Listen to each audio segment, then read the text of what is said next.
attendees are in listen-only mode. Hello everyone, welcome to the webinar. My name is Shu Hu. I am the Digital Marketing Coordinator at Universum. I will be the organizer of this webinar.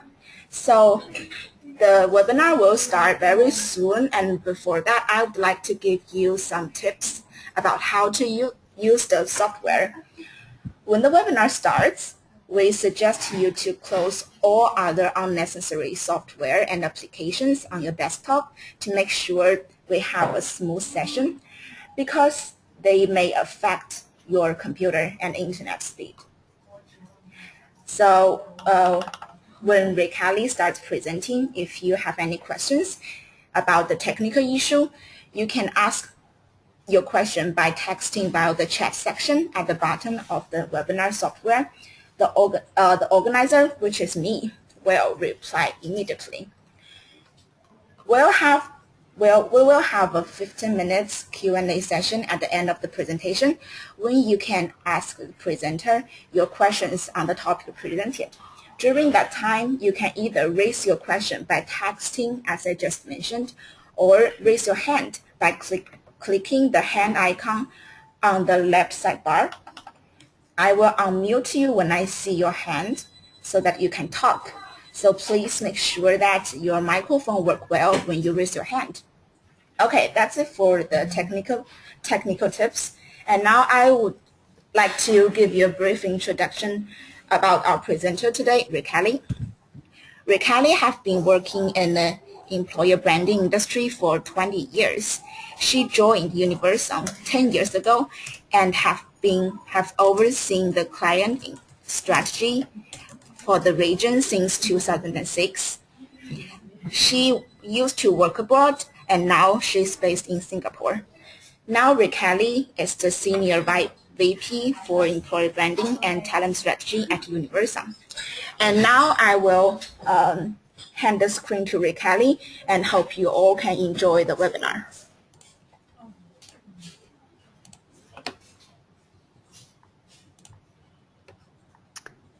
Hello, everyone. It's great to have the opportunity here today to talk to you about the millennial generation.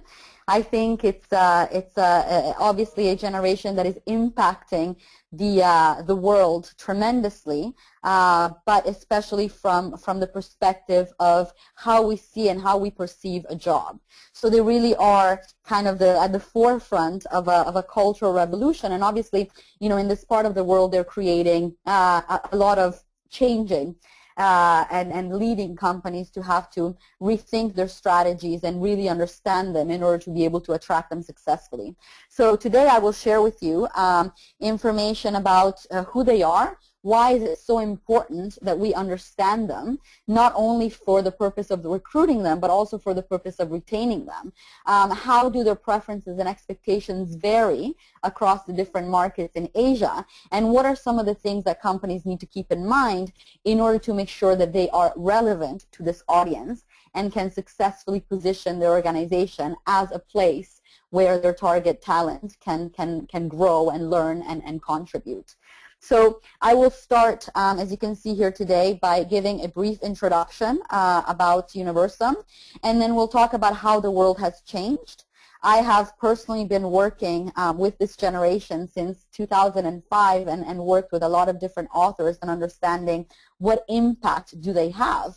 But obviously, you know, Asia is such a diversified and diverse region that millennials cannot really be bunched all together, but we need to look at it from a market-to-market basis. And then we're going to talk a little bit about how their preferences differ across markets in Asia, and what are some steps towards success.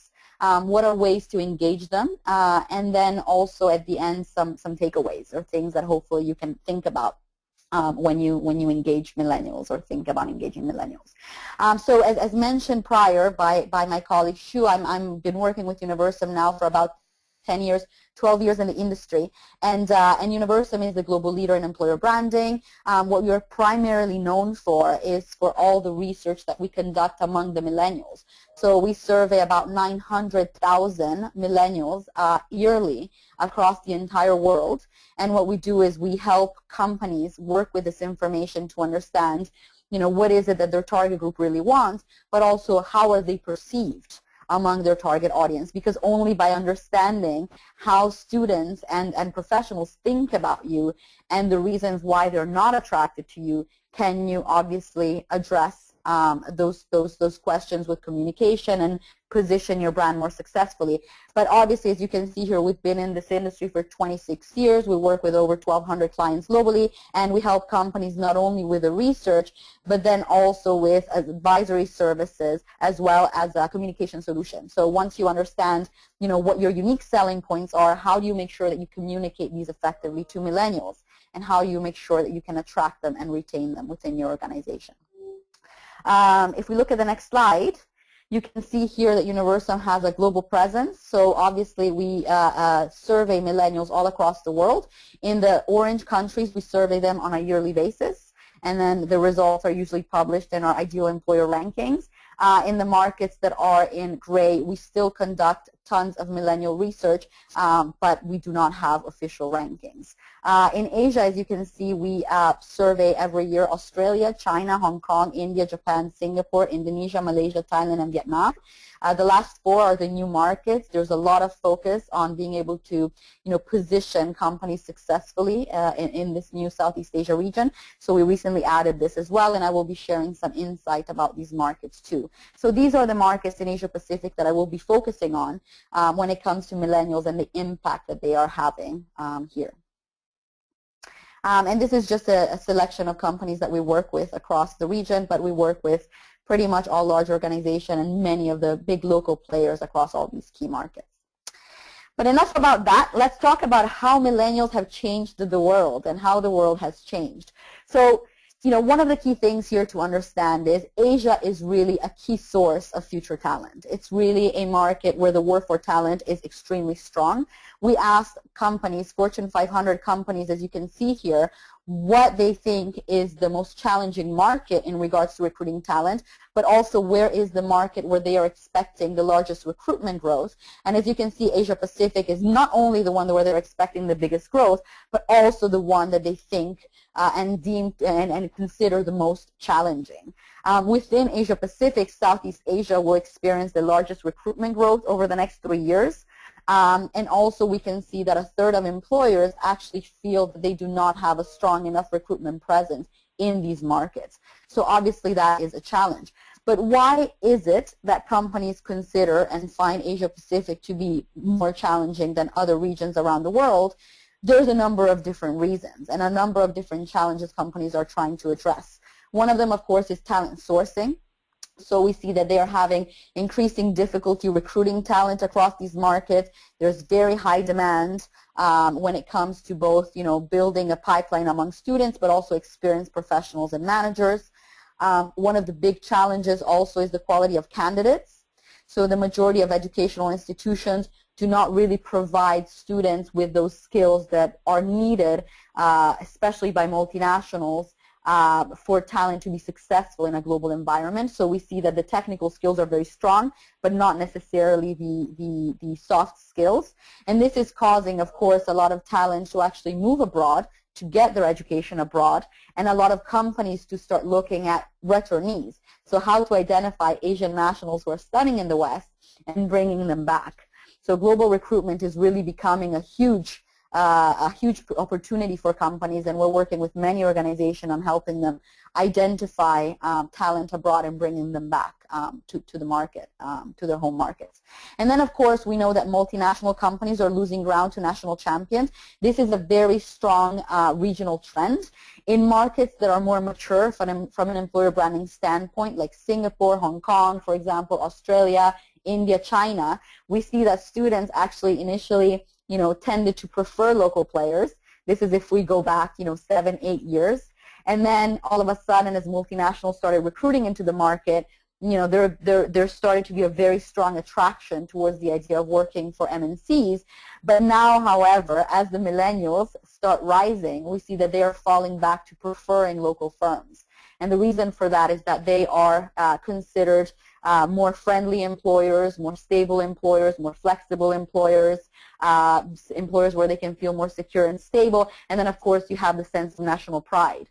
So we're seeing all over the region that multinational companies are losing to these local giants.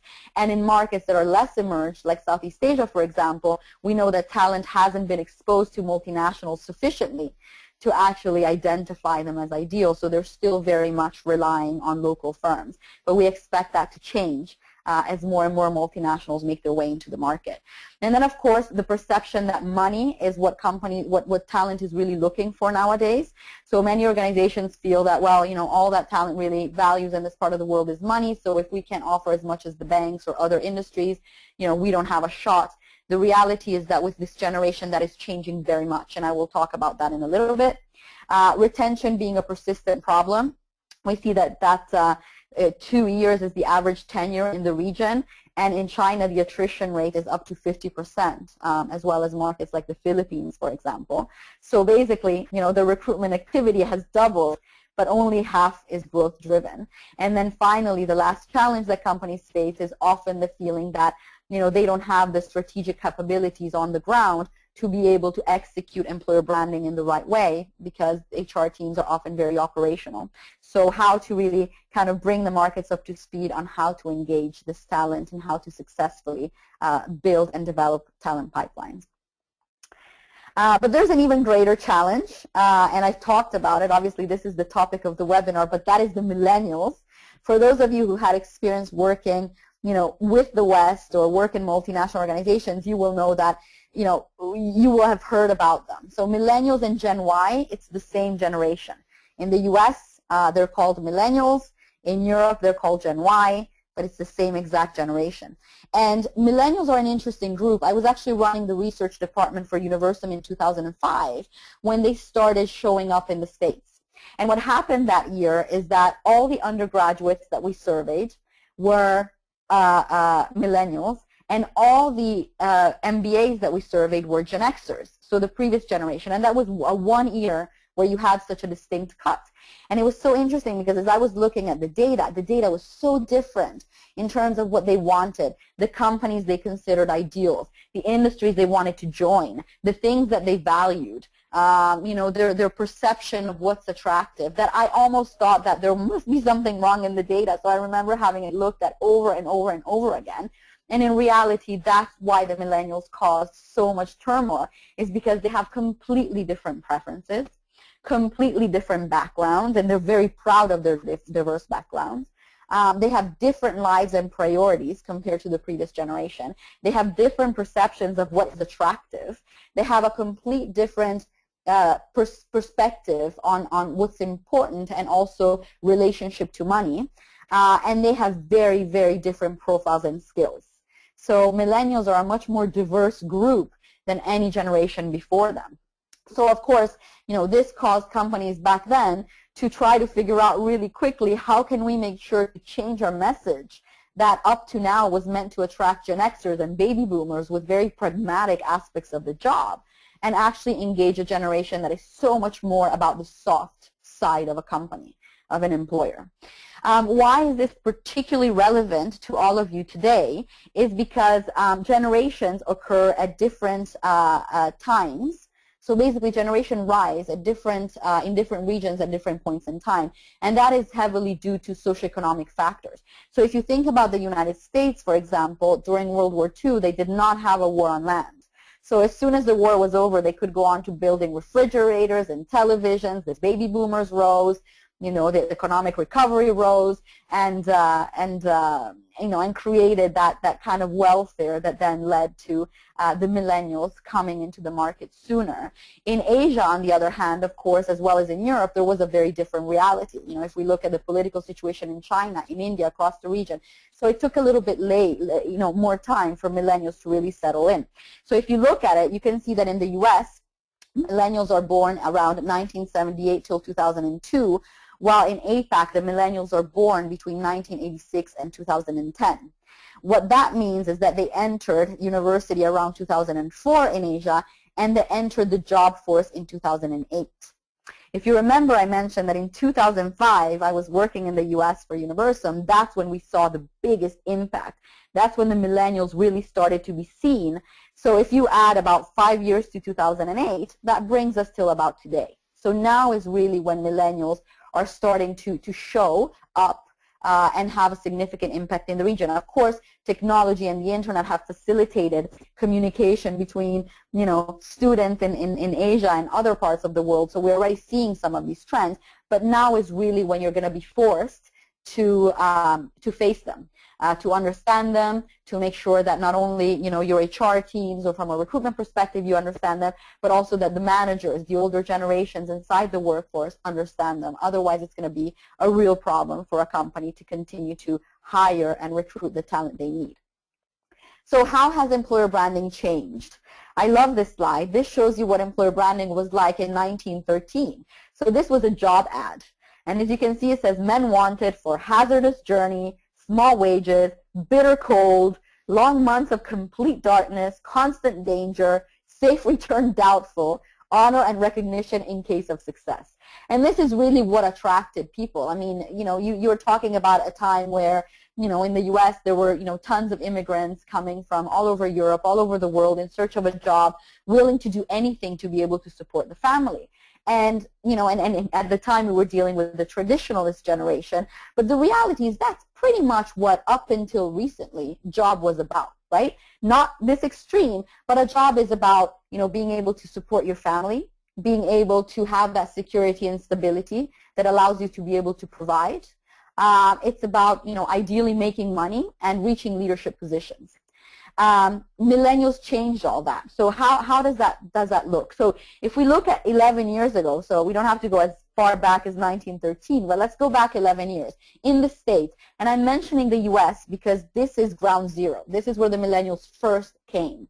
Then we will focus on the impact they have in Asia, but it's important to understand, the impact that they had and how they were different. So 11 years ago, we asked students in the States, we surveyed about 40,000 students, and they were all Gen Xers. And we asked them, what are your top career goals? What are the things that are most important for you when it comes to your future career? And in 2003, students selected pursue education or certification, become leaders or managers of people, and build a sound financial base. So if you think about it, these are all very pragmatic things, right? I want to continue to improve my skills. I want to eventually get to the point where I can boss someone around, and I want to be able to make money. So nothing too special. Again, very, very pragmatic.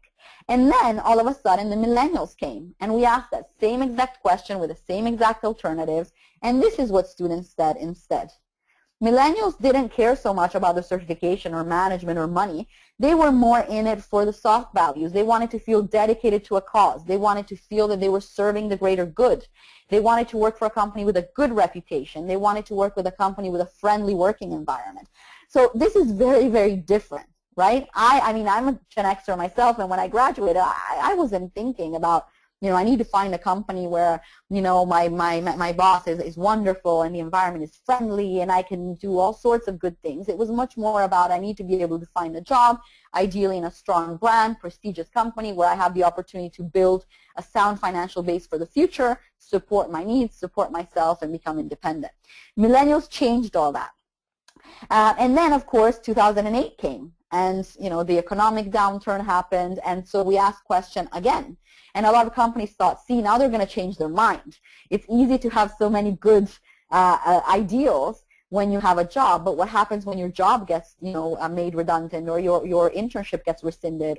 So we asked the same question, and what we found is that it didn't bring them back to basics. The only thing that increased was their need to feel secure and stable, but then they also wanted to work for a company that respected its people. So the concept of respect, of really valuing the people that work for you, seeing them as more than robots or employees, but really like individuals. And then also working for a company with an innovative, creative, and dynamic working environment. And finally, which was very surprising in the States because the U.S. has always been quite ethnocentric, wanting to work for true global employers. Millennials wanted globality. They wanted the international. They wanted the foreign. This is something that we hadn't seen before. So you can see here, just based on this, how what matters to this group has changed and shaped. But what you don't see even in the slides, despite the economic downturn, is going back to, well, the money factor or the prestige of the company. It's about so much more. So if you look about some of the key trends about millennials, and these are consistent across the world, and we see them in Asia as well, so these percentages are based on that. Two things to notice. A, they're the biggest generation ever, and as you can see, by 2025, they will almost represent the majority of your workforce. What that means is that the concept of work, company's DNA is going to change significantly as these students or these professionals reach leadership positions or executive positions. But here are some trends that are interesting. 50% say they would rather have no job than a job they hate. Again, very different from 1913, and in some parts of the region, even recently in some markets, where people had to take jobs just for the purpose of supporting the family and endure all sorts of things in order to be able to provide. 80% say that the work environment is way more important than the size of the paycheck. So all of a sudden, this is a generation that they are kids of divorced parents. They often understand that the reason why their parents divorced had a lot to do with, one of them or both of them not being around enough, not having the time to dedicate to the family, to watch the kids grow. So they realize that at the end of the day, money, yes, is important, but they would rather trade off money in exchange for an environment where that can guarantee that they will have a healthy life and healthy relationships. 87% say the ability to learn is essential to the ideal job. So the professional training and development piece is extremely important. And another thing here to mention for those of you who do not recruit students, for example, but or recruit students in smaller numbers and focus very much on professionals instead. One thing to keep in mind is that whatever strategy you currently have in place to target professional will have to be very short term. When this generation becomes professional, they won't just change because now all of a sudden they're in the workplace. Their values, their preferences, the way in which they will need to be communicated, what they find important will stay the same. So it's interesting because even when we survey millennials who have 10 or plus years of experience in a company, they still value professional training and development as the #1 thing, for example, which is not something that Gen Xers or baby boomers really cared about when they had so much experience under their belt. And then what you can also see is that 80% think they deserve more recognition than they get. And this is also a challenge for many companies. Keep in mind that if you think about the relationship they have with their parents, it's very different than the relationship that probably your fathers had with their fathers, right? It was much more formal relationship, is what was much more about tough love. It created almost a little bit of that reverential fear, and employees actually brought that to the workplace. So the way in which we looked at our manager was very different, right? And this generation instead, their parents very often are their friends, and they give them constant positive feedback. So they're expecting the same from their managers. And this is the reason why very often they don't seem to be able, or they're perceived as not being able to manage authority or respect authority, because they're not used to looking at their fathers from the bottom up, and they don't expect to actually have to look at their bosses or managers that way either. And then 75% are not completely satisfied with their jobs, but of course that's because 90% think that they deserve their dream job. And the reason why they feel that, again, is because they were raised, being told that they can be anything they want to be. And so, of course, they're more likely to continue to look for what it is that makes them truly happy. So, this, again, very, very different compared to any generation before them. If you also look at kind of the evolution and what this means from a recruitment perspective, we see that, the generations prior to the millennials were very linear in the way in which they consider their future careers. So, for example, I graduate in, finance, and I'm going to join a bank. And this was pretty much the way it works. And then all of a sudden, around the 90s, with the Gen Xers, things started to change a little bit, and it became more about the brands. So, okay, let's forget the industry. What are some brands that are really, really cool to work for? And they would focus much more on those. And then the millennials, the Gen Xers started to notice, actually, that, it doesn't really matter if I work for a really wonderful brand if all I do every day is serve coffee or make copies or do things that are not really impacting the organization. So they started thinking about employers from the perspective of the role. What role will I have? I want to change the world. I want to be dedicated. I want to do something that matters. What is my role within the company going to be? So students started focusing a lot more on the job opportunities than the actual brand or even the industry of choice. And then the millennials came, and that changed once again. The role is important, but the most important thing for this generation is the environment. They want to feel respected. They want to be happy. They want to feel like they don't have to change or mold or sell their soul to the devil to be able to work with an organization. They want to work in an environment where they're truly happy, and that can also meet their lifestyle. Exactly this. The fact that when they look at you as an employer, yes, it's great to know that you have fantastic financials, a wonderful brand, all these things, but what they're really going to look at is what kind of environment are you, and will you help them meet their dreams, their aspirations, become who they want to become. Another thing about millennials that's very important, I think, to highlight is the fact that Gen Xers came in pretty much one shape. So if you look at the Gen Xer population in general, and I'm one of them, we were primarily careerists, right? So that means that we are pursuing a career path. We want to work for a company that's as prestigious as possible because that reflects on us. And we want to reach, certain positions within the company. Or they were leaders. Some of them were leaders, so some of them really aspired to actually climb that ladder and get to that strong leadership position. Or they were hunters, right? So the mercenaries, the people attracted by sales roles, by commission, by the challenge, by the thrill. Now, and so when companies communicated with this talent, the messages were quite consistent. It was, again, about the money, about the brand, about the career opportunities. But now millennials are actually, as I mentioned, a very, very diverse generation. So when we look at the millennials, yes, you do have careerists, which are shrinking. They're still, a strong pool, but they're shrinking. The hunters have almost disappeared, and that is a big challenge for banks, for insurance companies, from any organization that is looking for sales roles, because sales is no longer a positive thing. And then leaders.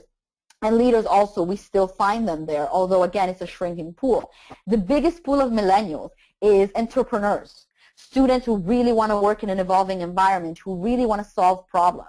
Harmonizers, students who prefer a stable environment, teamwork, who want a philosophy that's balanced, where they're going to feel happy. Idealists, these are the people that basically, have very strong values and want to work for companies that can help them fulfill them. And then, of course, the internationalists. These are people that love everything foreign, and they want to work for companies that are open-minded, that offer international surroundings. They like meeting new people, traveling, working abroad, working with global teams, whether virtual or not. So, it's very important for organizations to understand who are you currently attracting, because if you are one of the big investment banks, for example, more than likely you're attracting almost exclusively careerists.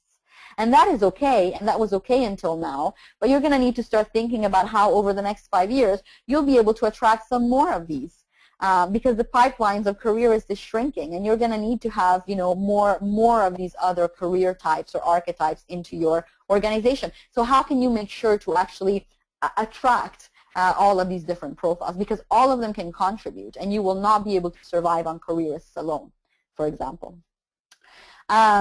So this is something that millennials, say, and this is a quote from a recent project, but they're not a consumer, they're not a citizen, they're not an employee, they're all those things at once, all the time. So they expect employers to embrace the complexity of their life. And if we go back to actually the slide on the different career profiles, you will see that these are pretty much career profiles that are based on the passions that these students or this generation has, no matter what.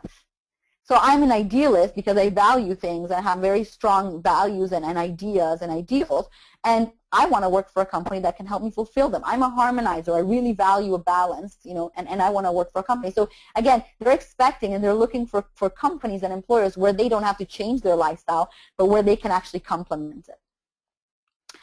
Now, if we look at the millennials in the Asian talent market specifically, how are these millennials different? So what we're going to look at here, the data that I'll be presenting is based on 148,000 millennials that we surveyed across the different markets mentioned here. And of course, there's a lot of differences. I hate generalizations, and Asia, more than any other region in the world, needs to be looked at market by market. So I will also give you some individual and local flavor as well.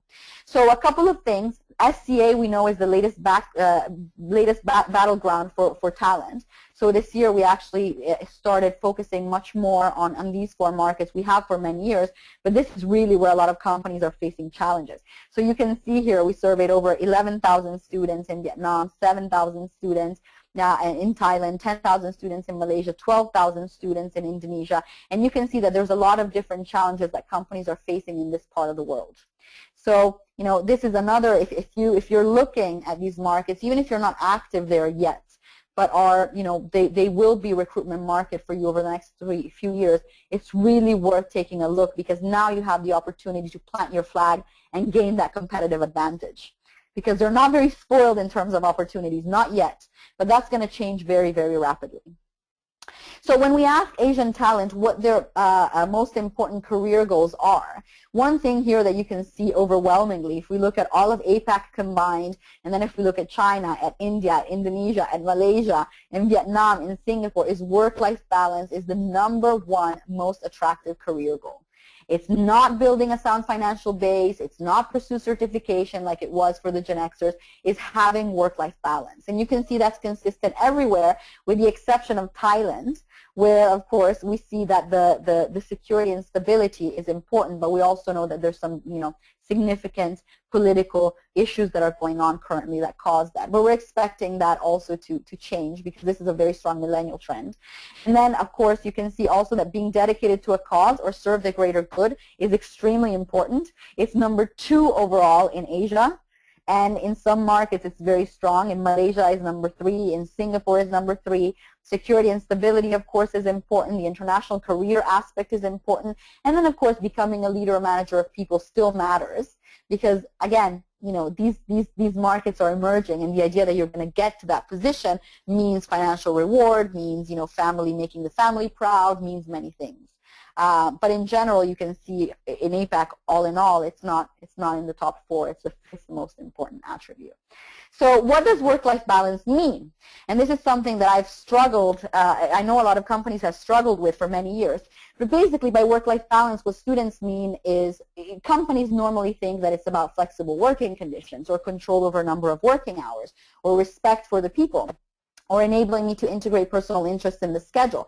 So what we did, because most companies feel that it's about, it's about the hours. So if we're not Google, how can we actually manage that? If we're not a company that can allow people to just work from everywhere, how can we manage that? So we actually asked students in Asia what they really mean by work-life balance. And interestingly enough, when we ask students what they associate the most with the concept of work-life balance is respect for the people. So what that means is that they want to be themselves. They want to be respected for who they are. They understand that their parents arrived exhausted at the end of their career, not because they worked many hours, but because they had to change who they were every morning. When they went to work, they had to mold into a corporate environment. They needed to hide their personality. They needed to hide their values and just spend basically 70% of their life being different than who they are. So what they feel is that if a company respects me for who I am, then it's fine. They will understand that if something happens at home, I need to take care of it. They will make me feel good. They won't make me feel always on edge. And this is extremely, extremely important to this generation. So again, this is something for you to consider. But it's not about the hours. Even being a mother is a really tough job. I'm actually expecting now, so I will find out soon what it means. But I'm sure that there's days where, people just wonder, what they were thinking for just a split second. But it's not something they would ever change, because it's part of who they are and it's something they love. And equally, that's what they expect out of the job. If it's something I like, I'm going to have good days, bad days, like I have with my significant other, with my friends, with everything. But it's not something that I'm going to dread. It's just going to be one more thing that makes up who I am. Another thing that's interesting is the concept of money. As you can see here, the importance of base salary is actually decreasing. And this is an example for Singapore, Hong Kong, and India, that of course are some of the most emerged markets from an employer brand perspective. But if you look over the past 4 years, money has become less important. Not because it's not important, but because A, it's considered a hygiene factor, and B, because they realize that a bit of extra money actually means a lot of trade-offs.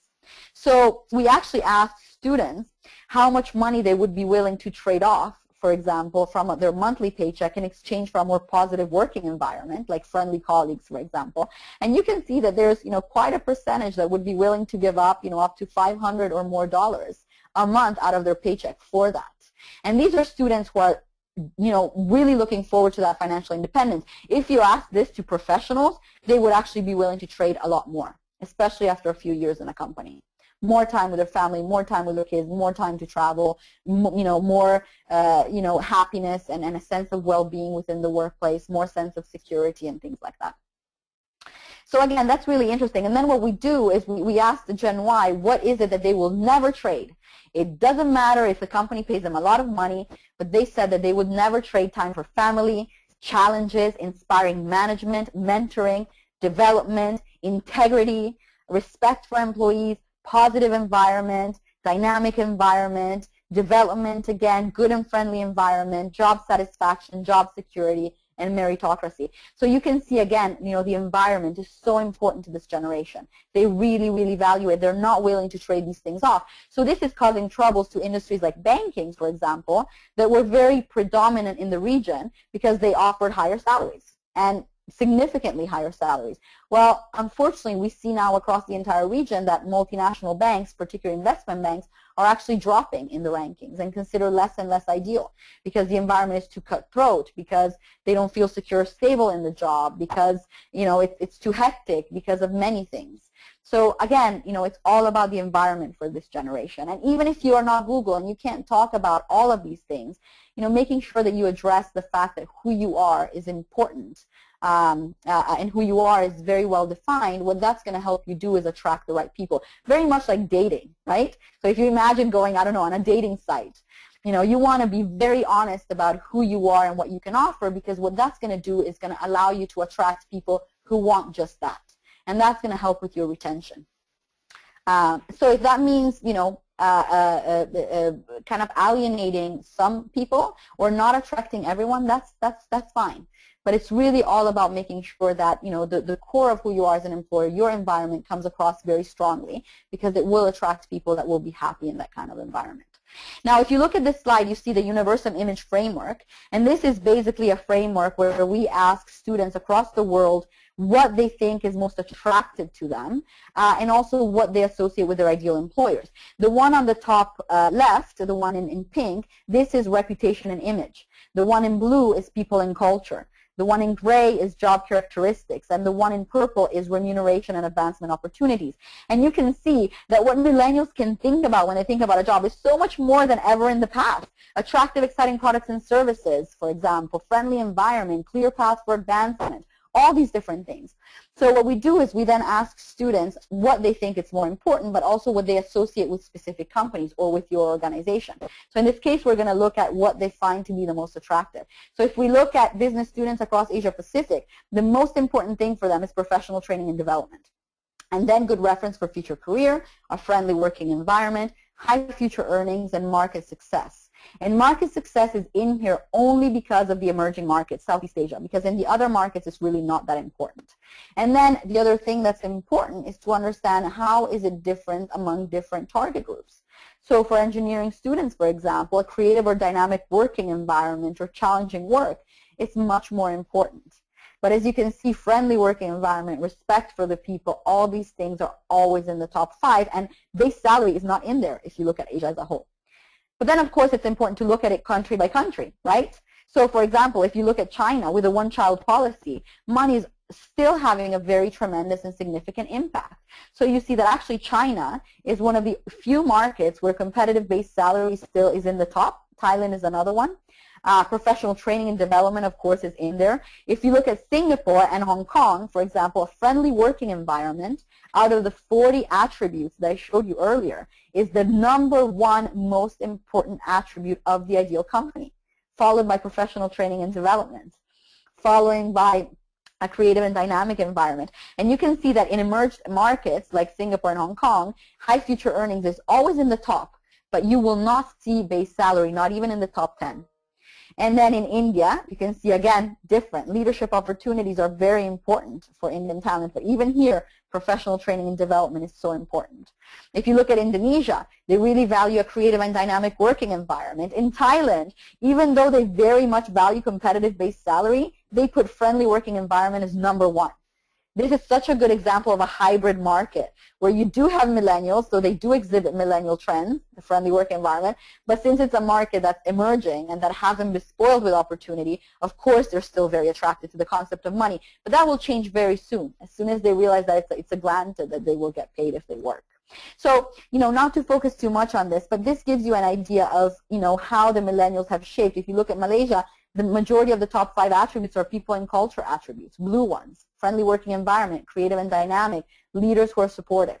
So it's very important to understand this generation, but also understand how this generation has kind of grown across the different markets. Millennials are like seeds coming from a tree, and as they float east, and as they touch the soil and grow up into trees, what they grow into has a lot to do with the type of soil that they were planted in. And of course, each of these markets has very different realities and backgrounds. So that's impacting millennials there.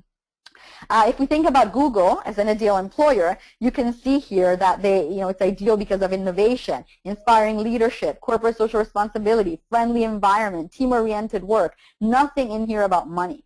This is the reason why Google is attractive. It's almost like the Beatles of this generation, right? It embodies everything that they've never had before and that they want. But you will not see anything about money in here or nothing about being a #1 search engine. It's all about the environment.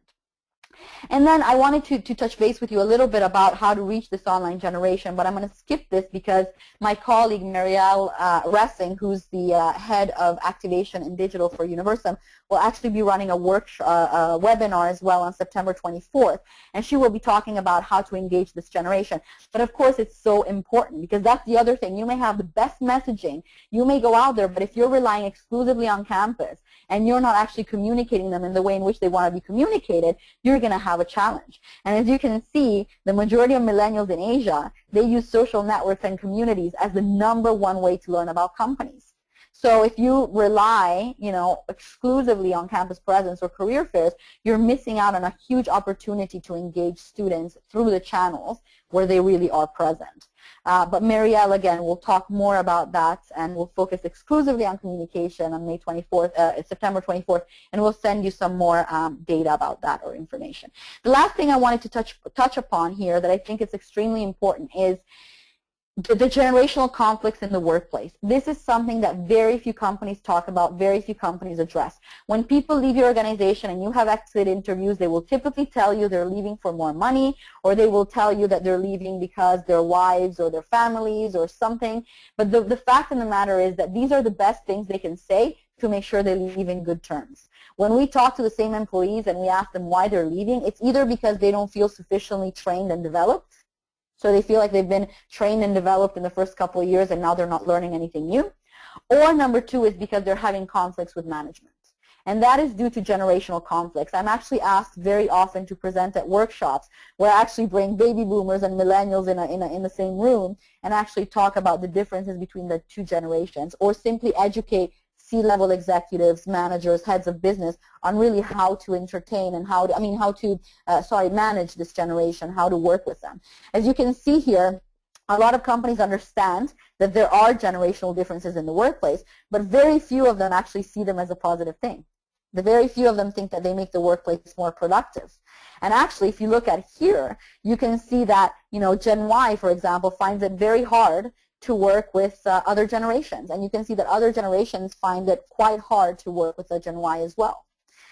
So if you look at it here, you can see that Gen Ys typically have the most challenges working with late baby boomers, and late baby boomers have more challenges working with Gen Y, while Gen Xers and early boomers are the ones that have the most challenges. So what happens is that if you spend all your time recruiting these individuals and you present to them a wonderful organization, but then your manager, who's a baby boomer, doesn't really understand why Gen Xers millennials need so much attention. They don't understand why they need so much mentorship. They find them arrogant. They find them, to not respect hierarchy. They're not going to be able to give them the support that they need. And unfortunately, that's going to cause this generation to leave, and no company can afford to lose them. So when we actually ask employees of companies why they find it hard to work with Gen Y, you can see that Gen Xers say that it's lack of knowledge, it's attitude problems, they're arrogant, they're not open to feedback, they're not mature, they don't know hardship. I remember when I graduated in the States and I moved back to Italy, got my first job, I was not enjoying it. My manager was not very nice. I wasn't doing anything valuable. And when I called my grandfather to complain about it, he got mad at me. He said, I can't believe you're complaining. You should be thankful you even have a job. You should be thankful you're getting paid. You have to pay your dues. You just started.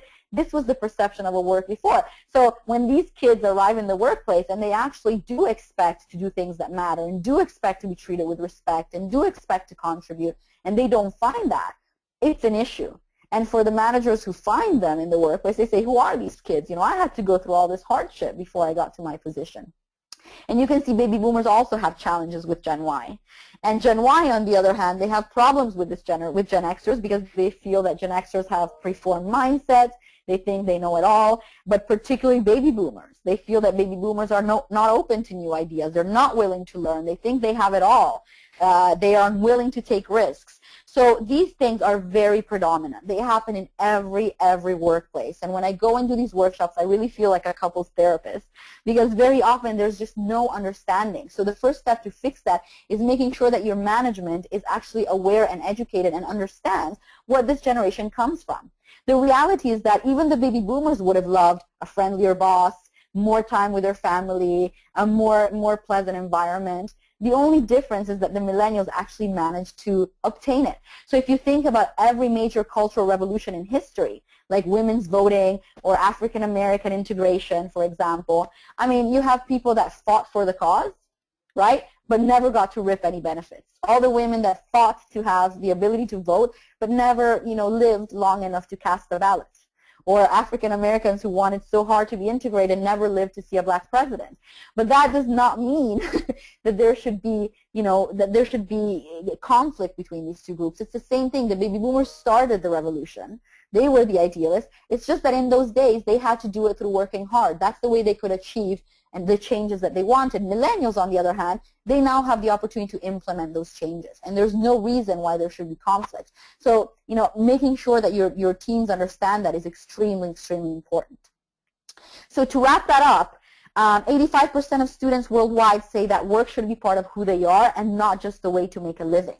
So companies really need to talk about why are they here, what do they believe in, how are they going to win, you know, together with the new talent.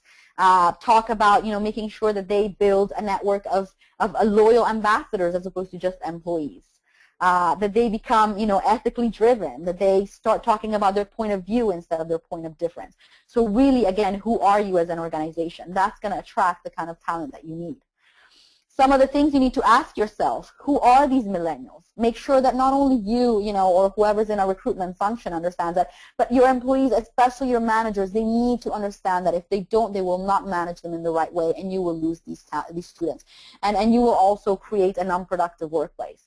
How are they different? What forces have shaped them? What do they expect, and what do you expect from them? So is it really that big of a turnoff that a student comes and asks how many vacation days they're going to have when they interview for you? When I graduated, I was told, never ask that question, or they were going to think you're lazy. And many managers are still turned off, and they think that if you ask that question, then you're not a right candidate. They may be losing on a wonderful candidate. You know, but this generation feels that it's not that wrong for them to admit that, you know, their own time and their time to do the things they love is also important. So always make sure to think that way. What will attract them is offering teamwork and fairness, proximity to families. So think about how you can make sure that their families support their decision to work for you. Protection against risk. Make them feel that they can learn through trial and error working for you, and they're not going to be cast aside or misjudged or fired just because it takes them a while to learn, because their parents taught them that you learn by falling, right? You fall and you learn to walk. That's exactly what they expect in the workplace. They expect work-life balance in whichever way you can actually offer it. So even if you're a tough industry and you don't offer a lot of flexibility, the simple fact that you address the fact that it's important for them and that you're making baby steps in that direction, that's already going to work wonders for you. And then allow them to make a difference. Always remember that they're getting much more information than any prior generation, and most of it is through peers and family. So the word of mouth is so important. They trust their friends and family way more than they trust you, even when it comes to working for you. So if you talk to them, they normally feel that you're trying to sell them on a job. So that, you know, use your ambassadors, use your employees, tell stories, because that they will believe. While you're assessing them, they are assessing you. Things are very different nowadays. I was recently presenting at an organization, and they asked me to present in front of their assessors. And, you know, it's interesting. It's no longer what it was, you know, a really tough interview where you need to make sure that you come across as the perfect candidate. This is really, you know, more of a, again, kind of dating session. Let me understand if we're right for each other. They value their diversity and life experiences. They feel that their diversity and life experiences are the #1 thing they can bring to an employer. So ask more questions about them, their values, their dreams, their experiences, their travels. This is really, they are proud of who they are. They feel that their personality is really the #1 diverse attribute they can bring to you as an organization. So don't focus only on their academic achievements. And then remember, of course, that they are your future, and they just showed up at your doorstep, so you will have to find a way to integrate them into your organizations. And just to wrap it up, you know, a couple of things. I would like to talk about this for days if I could, but I know you probably have many more things to do. But Asia is a true battleground for global talent. What that means is that companies that have understood this generation, that have been successful engaging them elsewhere, are currently in the process of building and developing very cool and innovative strategies to be able to reach out to this target audience. So any company that doesn't do that will actually have a harder and harder time being able to get the talent that they need. Millennials are traveling east, and the way in which they're actually growing across different markets has a lot to do with the background of that market. Has a lot to do, and again, remember, they're a very diverse group. They are 7 different archetypes. So it's important to understand when you recruit, what exactly does your target group want? What do they value? Because if you're associated with a lot of wonderful things, but none of the things that are in their top 5, they're still going to probably consider you, but they're not going to choose you as their ideal company. They're not going to choose you as the company to start their career with. So you need to make sure that the things you communicate are in line with the things that are most important to them. And then the other thing, and this is the most important for any company, especially companies that are looking into Malaysia, Philippines, Indonesia, Thailand, Vietnam, and other emerging markets across the region, you have a unique opportunity to change the talent mind frame. Before Google existed, we surveyed hundreds of thousands of students globally, and we asked, what is one thing that an employer could do to make them really attractive? Nobody, not one person globally in hundreds of thousands ever wrote, bring my pet to work. Nobody wrote that. But then Google came in 2005 and started talking about bringing your pet to work, and the next year everybody was writing in bringing a pet to work. I never realized how attached people are to their pets. But the reality is that students in these markets, typically don't know what to ask for until they know they can get it. This is why the misperception is that they want money. If you go to someone who's not been exposed to a lot of attractive offerings and ask them what's most important in a job, of course they will tell you money. But if they actually start being engaged with companies that teach them that, hey, job doesn't have to be an unpleasant thing. It can be something you love. It can match your goals. It can help you, have the life that you need. It can help you contribute to the greater good. Then all of a sudden they're going to start looking at these things. So in these new markets, you have the opportunity to go in with attractive messages and change their mind frames and make them realize that, wow, there's so much more to a job, and that is going to position you as a top employer, but also as the employer that helped them actually understand what it is that really matters to them, similarly to Google back in 2005. So don't miss that chance. The other thing is make sure your local teams are truly on board. I know we have a lot of people calling from the individual markets today, but that's one of the biggest, challenges I think that the region is facing, is very often they feel that global, especially multinationals, is sending or expecting the local teams to implement certain things, and the local teams don't think that these really resonate with their target audience, and they're trying to make the case that their market is different. Their market is different.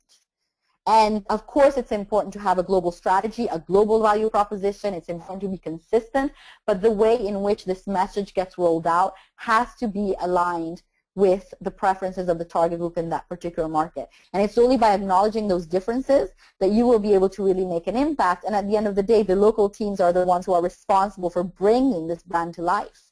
So they need to feel that, there is an understanding that the region or their market is different, and it requires a slightly, localized approach. So again, success factor will be exactly that, localization. When you talk to engineering talent, talk about what engineering talent wants to hear, as long as, of course, it's true to who you are. But you can always find that internally. And then if you go to Malaysia, make sure that you address the things that are really important to Malaysian students. And you saw in the slides before that there's very strong differences between what someone in Malaysia wants and someone in Thailand. So you need to understand that if you localize your message, your stories, your experiences, feature employees who are in those roles and who are talking about what a great environment you are, in words that resonate with the local audience, you will be able to attract all the talent that you need. And finally, just to wrap it up, always remember that your employer brand isn't what you say it is, but it's what people tell you it is. So you may think that your employer brand stands for so many wonderful things, but if when we go out externally and ask students or millennials, you know, what do you think about working for that organization, and these things don't actually come to mind, well, that's your employer brand. So that's why it's so important not only to understand your target group's mind, but also understand what is their perception of you. Because you may not be addressing something just because you take it for granted. Of course, we have the best professional training and development. No need to talk too much about it. And then you talk to students and you find out that they actually go to your competitors because they don't think you have a strong enough training and development program. So that's the perception. Perception is reality. So it's important to understand what are your weaknesses in their minds so that you can make sure to address those and beat the competition. So I know we're done. We're over time. I know it's a lot of information. I hope I didn't go too fast. But this is obviously a topic I'm very passionate about, and I'm more than happy to discuss it with you further or talk more about how you can make sure that everyone in your organization understands this generation as well. And if any of you have any questions, please let us know. And Shu is there on hold to take any of your questions, and I'll be happy to answer them. Thank you, Rachele, for a wonderful presentation. I actually have some questions here. So the first one is from Shirley Jai. So Rachele, can you share the definition of millennials with everyone? Yes, absolutely. So millennials is the generation that, again, is born between 1978 in the Western markets, particularly in the United States, and in Asia is actually born 8 years later. So if we look at the slide that I shared earlier, you can see that millennials basically are born, again, between 1986 to 2010 in Asia. They entered the workforce in 2004 and 2028. The university, and the workforce in 2008 to 2032. So it's basically the sons and daughters of baby boomers in some cases, and and later Gen Xers. And it's the same as Gen Y, so they are the same generation. Okay, thank you, Rachele, for your answer. Here I have another one. This is the question from Angelo. He has left actually, but I think the question may be a good one for others. It's in understanding the millennial in Asia, how influential is the family in making career decisions? Great question. Very, very, very influential. And this is one of the key millennial traits. Their families, I mean, while previous generations wanted to make career decisions to impress the family or to make sure that they received the respect they needed from their parents, or, this is actually a generation that was raised by parents who, want the best for their kids. They realize, they want them to have a healthy lifestyle. They want them to be able to pursue their dreams. They're okay with them not pursuing business degrees, but going into things that actually make them happy. So the family is extremely, extremely influential. And also in some markets, for example, in China, where mobility is low, that's also a challenge because, the proximity to family is extremely important. So absolutely. So that's one of the key success factors, is making it easy for parents to approve their decisions. Making sure that, and actually starting to think about ways you can actually help the parents advise kids about their career decisions. We had companies, for example, in the States, when the millennials started arising, that realized that Hispanic Latino parents, for example, had a really, really strong impact in their kids' decision making. But, very often they were, first generation immigrants, or they didn't really have the business understanding or knowledge to support them. And so what they did is they actually put collateral together in the native language, in Spanish, that kids could actually bring home and share with the family, to say, hey, look, I got a job from this company. Look how cool, read everything there is to know about it. And then the company was actually able, the parents were actually able to support and coach and help their kids through that decision, and also felt empowered by the company to actually, understand it better. And we see the same thing in Asia. So anything that you can do to actually make it easier for parents to approve their decisions, having pamphlets, in the Philippines, for example, I mean, that's so important. Family, community, so important. So absolutely, and there's many, many ways and case studies we can share with you on what companies are doing in Asia to make sure that they can actually involve the parents in their kids' decision making. Thank you, Rachele. So before I raise the third question, I would like to let everyone know that the slides of this webinar today will be available later. So we will send out the slides in PDF format to all the attendees today. Okay, so now I will read out the third question.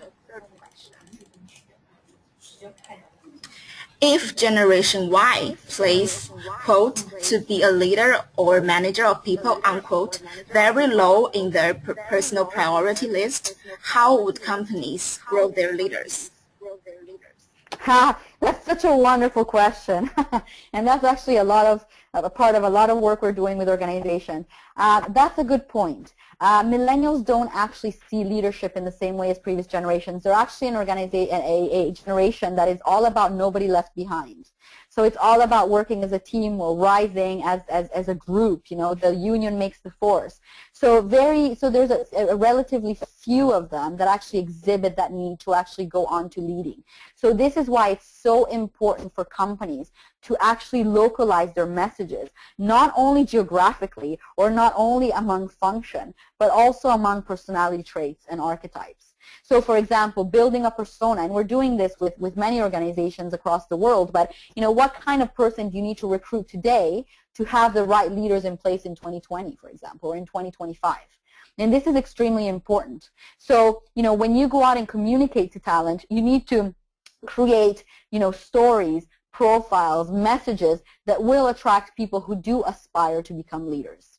So let's say, for example, that you're in a market and you know that you're going to need, certain leaders in your organization, and you want to make sure that you start breeding those leaders. Some companies, Procter & Gamble is an example, fantastic leadership programs, right? So automatically by recruiting individuals for these programs, you can ensure that you're going to have leaders in your organizations. But for other companies that don't have such formal programs, it's so important to, take the story of an employee who is in a leadership position and who talks about the kind of skills that they had to exhibit and the kind of things that they do and what they're looking forward to, and go out with these messages to attract potential leaders. So again, very much like a dating game. You attract a leader. You know that leaders value people that exhibit leadership personalities. They value the becoming leaders and managers of people. They value companies who have strong market success. They value inspiring leadership. They value all these things. These are the messages that you need to go out and communicate, together with messages that you communicate to attract other different type of personalities. And that's going to ensure that the people who read that and are really attracted to that are going to be the leaders that you will need within your organization. So it's not as easy as it was in the past, where you kind of fish from the same pool,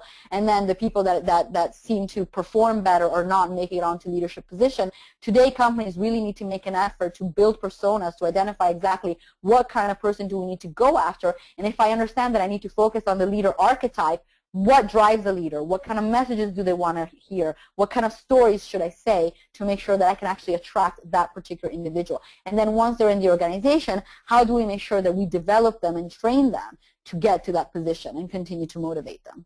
So very, very, very, great question. And I think this is a very important area for companies to focus on. Thank you, Rachele. I guess we are running out of time, so I think I will raise the last question here. Rachele, Were you able to share an Asian organization that does well to attract Generation Y and how they tie it to profits? And how, I'm sorry? Okay, and how they tie it to profits? Yeah, how they tie it to profits. Perfect. Wonderful question as well. And I actually had a couple of slides on that profit part in here. I will make sure to reinsert them in the deck that we send to you after this. But I think there's a lot of examples. I mean, when you talk about Asian organizations, to a certain extent, they're not necessarily as up to speed or as, quote unquote, sophisticated in a way in their employer branding strategies as multinationals. Because multinationals, again, they've had to deal with this generation for a really long time.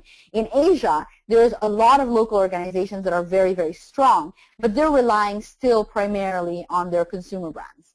So, if you are a local Singaporean bank, for example, you're attracting a lot of talent because the perception is that, hey, I don't really want to work with multinationals because I consider them to be too cutthroat, but so I'm going to fold back on local players who are strong, who are stable, who, have a really big name, who have a very strong presence, who have a very strong brand.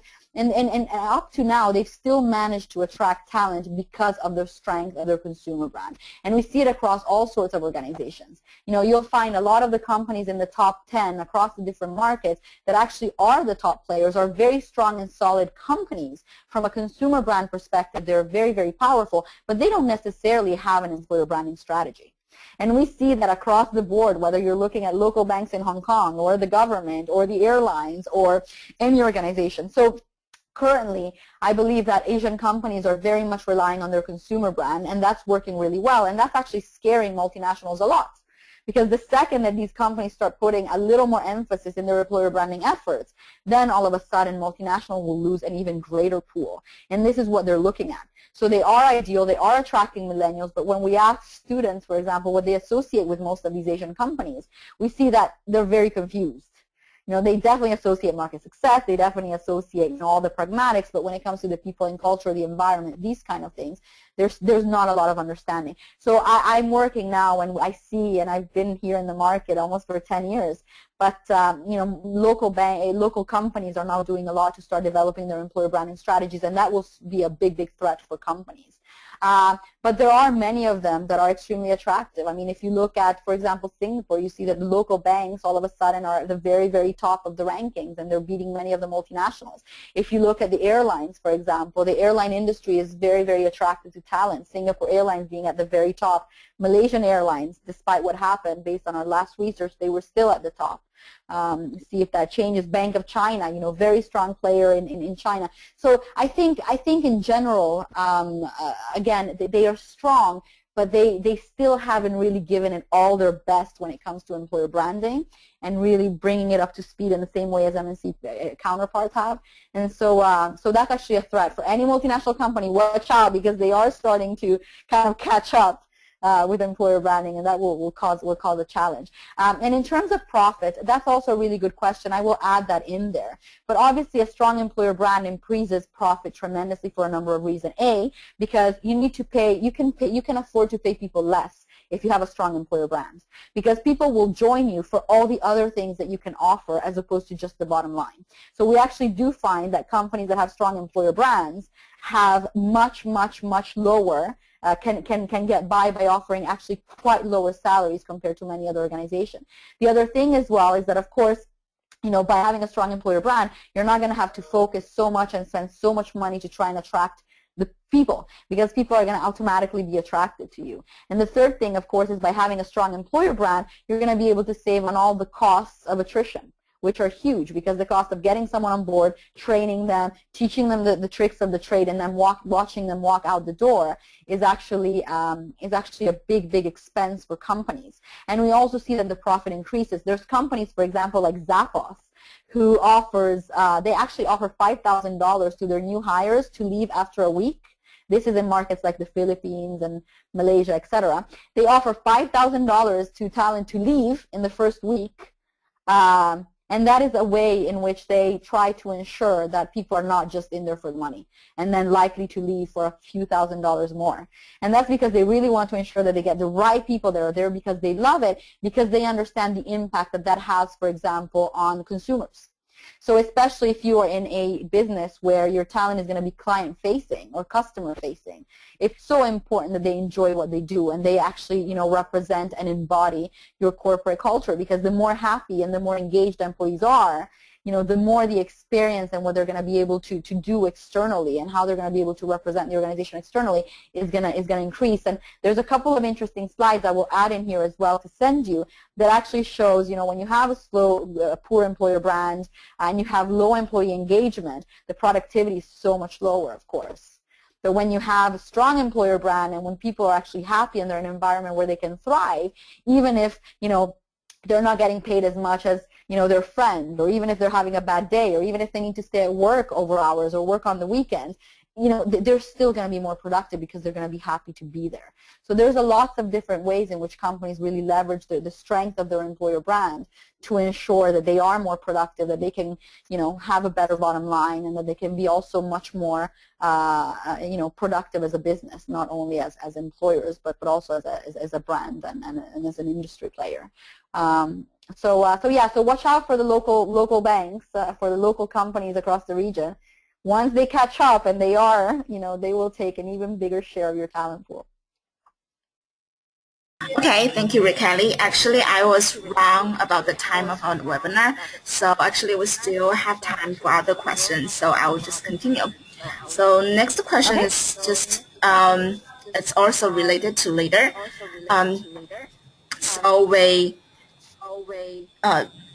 So we target leader profiles from the many millennials types when we hire from campus.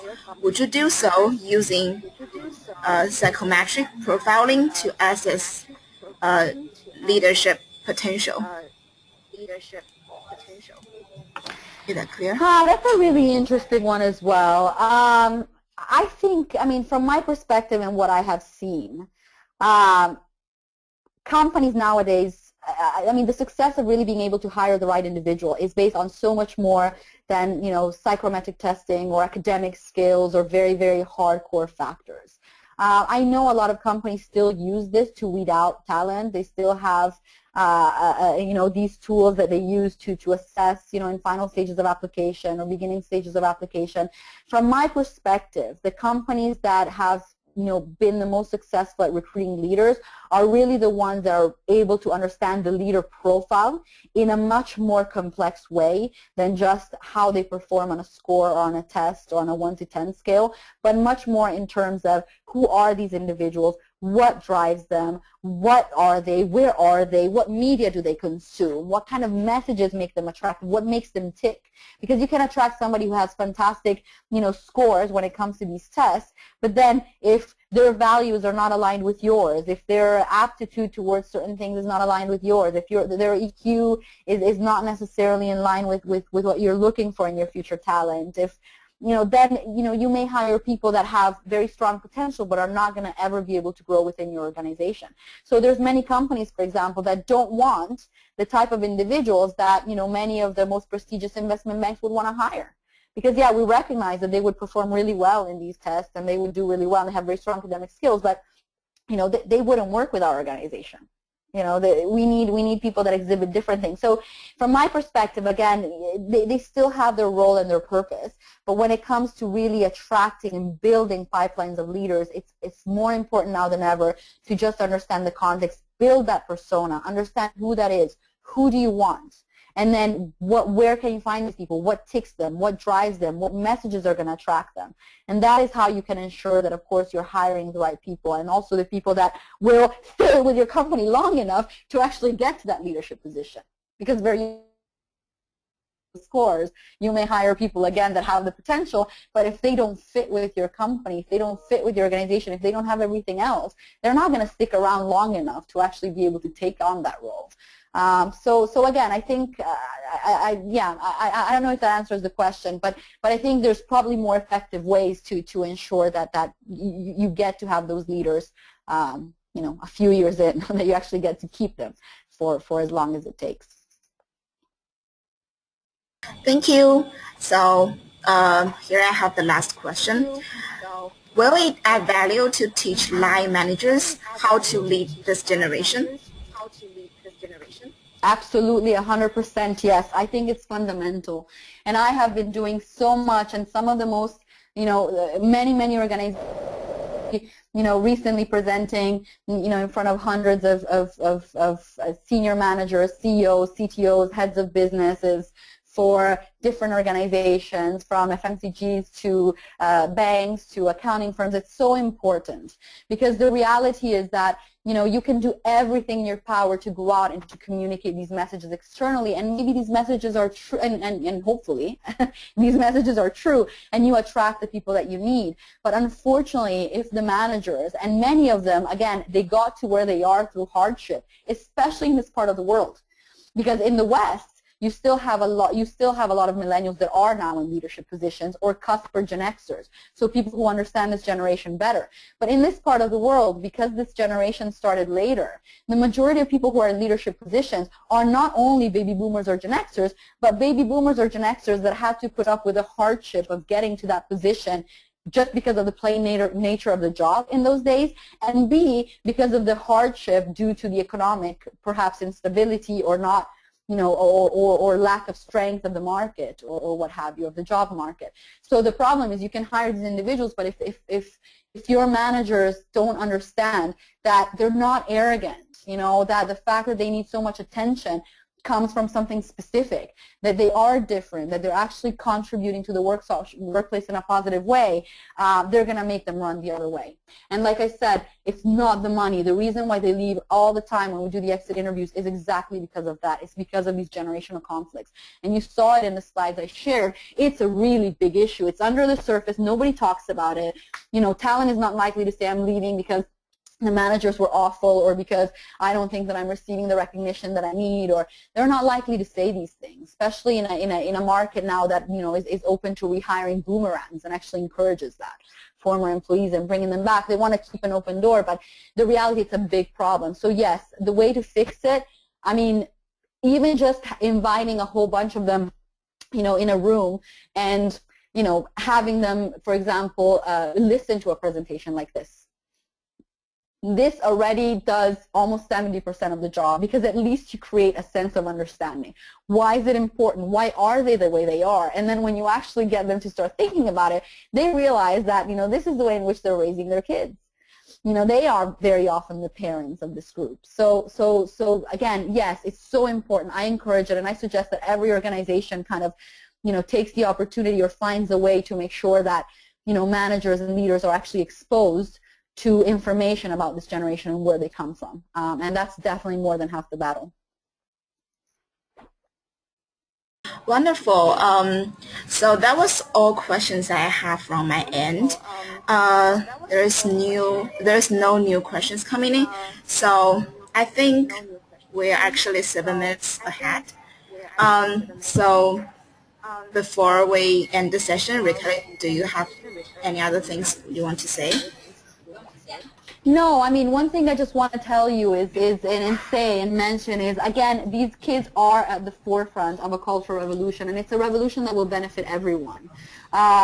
They unfortunately are not gonna change, and as opportunities open up in this part of the world, they're more and more likely to continue to pursue what actually they value. And this is going to create a very big challenge for companies if they continue to rely exclusively on their consumer brand or on messages that were attractive to previous generations. So, they are a very positive phenomenon. They are fantastic. When they actually feel that they are in a safe environment and they make decisions, they're very sensible. They usually make very good decisions. They just need that extra support. Of course, I'm more than happy to talk to you more about this. I know that, there's no more questions now in the session, but if you do have any questions, if you would like to talk about this more, if you would like to discuss, the possibility of doing a workshop with some of your internal managers, or, just let us know. I'm extremely passionate about this topic. I think it's a very important one and a crucial one for companies, and I'm more than happy to discuss this with you further. So you probably have my email. And I will actually put it on the screen here really quickly so that you also see it. But feel free to email me at any time. You can see it here on the bottom. At any time with any questions that you may have on this topic, and I'd love to discuss it more with you. And try to join also, if you can, the webinar from my colleague Marielle on the 24th of September. She will focus exclusively on then how to getting these messages out, because that's the other half of the battle, right? You can identify really cool and attractive stories and things to tell to attract this generation to your organization, but if you're actually communicating through the wrong mediums, or you're not actually communicating this information on the mediums where there actually are, then you're not going to be able to get that message across. So I think that's the other half of it from a recruitment standpoint, which is extremely critical. So I would suggest to join if you can, and if not, of course, we can send you the recording. But you will learn a lot also in terms then of how to actually communicate with them, not just what to communicate, but how to communicate as well. Also to build internal engagement. Wow, all right. And that's it, I guess. So okay. If there's no other question, I wish all of you a wonderful evening and weekend, and hope to have a chance to talk to you soon and meet you hopefully, or share or answer any more questions you may have. Well, thank you, Rachele. So I would like to thank all of you who attend the webinar today for your time and for your patience at the beginning of the webinar. It was a little delayed. So as I said, the slides and the recording will be available later after the webinar. We will send it out to all attendees. Okay, I think that's it. So everyone have a good day and have a good night. We look forward to see all of you in our next webinar. Bye, everyone.